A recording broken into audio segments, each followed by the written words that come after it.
As you might have read in the title of the video, today is all about my third and fourth solo flight. The last two flights I've had were my first solo and my second solo. And coming off that, I complete my first area solos. So let's get right into it.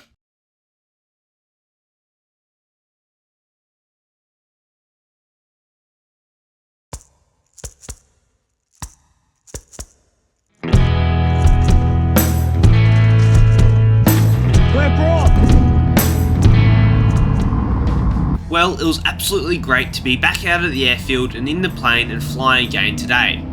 I've been lucky enough to be on school holidays, so this means that I can spend more time earning money to fly and spend more time actually flying. Flying more frequently because of the school holidays means that I can maintain my proficiency better. I feel like this has also been able to help in fast tracking my progression with my flight training.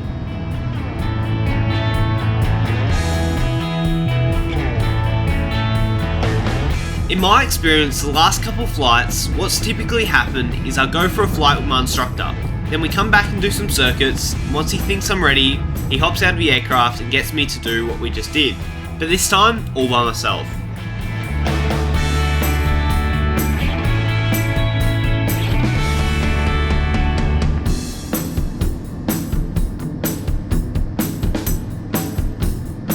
The feeling of flying all by myself for the very first time was absolutely exhilarating. After doing it a few more times though, it seems like it's a bit more normal now. However, I know I'll never get sick of this feeling of being all by myself and knowing that I am completely in control.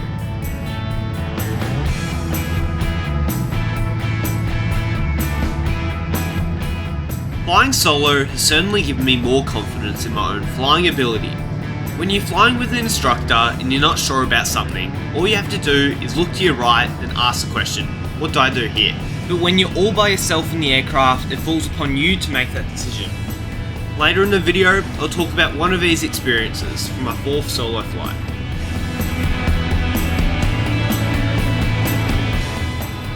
In these two solo flights, I was lucky enough to do some steep turns all by myself, as well as doing some stalls and some side slips. I had an absolute blast in my third and fourth solo flight. I can confidently say that not many 16-year-olds have had this experience. Don't let anyone ever tell you that you're too young or too old to do something. Not many people started learning to fly when they're 15, but here I am, absolutely thriving and enjoying every single bit. If you are located in Australia and want to learn to fly or want to see what it's like to learn to fly, then make sure you go and check out your local RAL's flight school. With over 150 flight training schools across Australia, choose RALs to embark on your flying journey.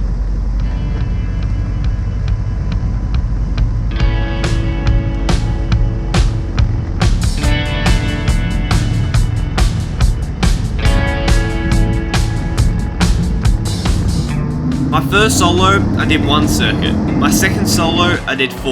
And this flight, I actually went away from the circuit pattern and went around and flew in the training area. My third solo was my first ever area solo. It was so weird being further away from the traffic pattern and actually being out of sight from my instructor, all by myself up in the sky.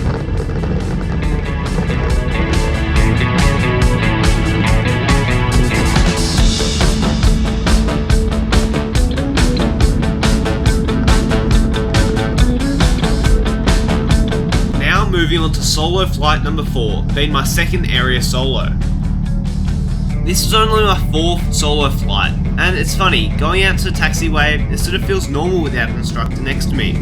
Reflecting back on my first solo flight, it feels like I've come so far.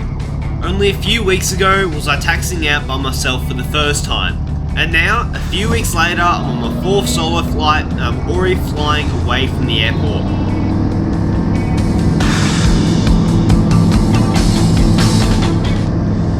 Being all by yourself, you certainly face new challenges. In my fourth solo flight, I was flying in the training area, completing some stalls and steep turns all by myself. Now, I personally fly at an untowered aerodrome. This means there's no ATC coordinating everyone. Instead, everyone in the local area is on the same radio frequency. All communications are made and responsibility falls back on the pilot to maintain a safe flight. In this scenario, in my fourth solo flight, I was northwest of the airport. So when I heard another pilot coming from the north inbound to land at the airport, I knew that I had to talk and communicate my position. If I hadn't have done anything, we could have been at risk of colliding with each other as we were at a similar height and heading. So I stated my altitude, heading, and that I was climbing to a high altitude so I would avoid any other aircraft. This whole time I was staying tuned into the frequency, listening out to where his position was and communicating my position if necessary. This meant that all aircraft were safe and that we could keep flying. When you're by yourself, these are the decisions that you have to make. There's no instructor next to you that can tell you exactly what to do.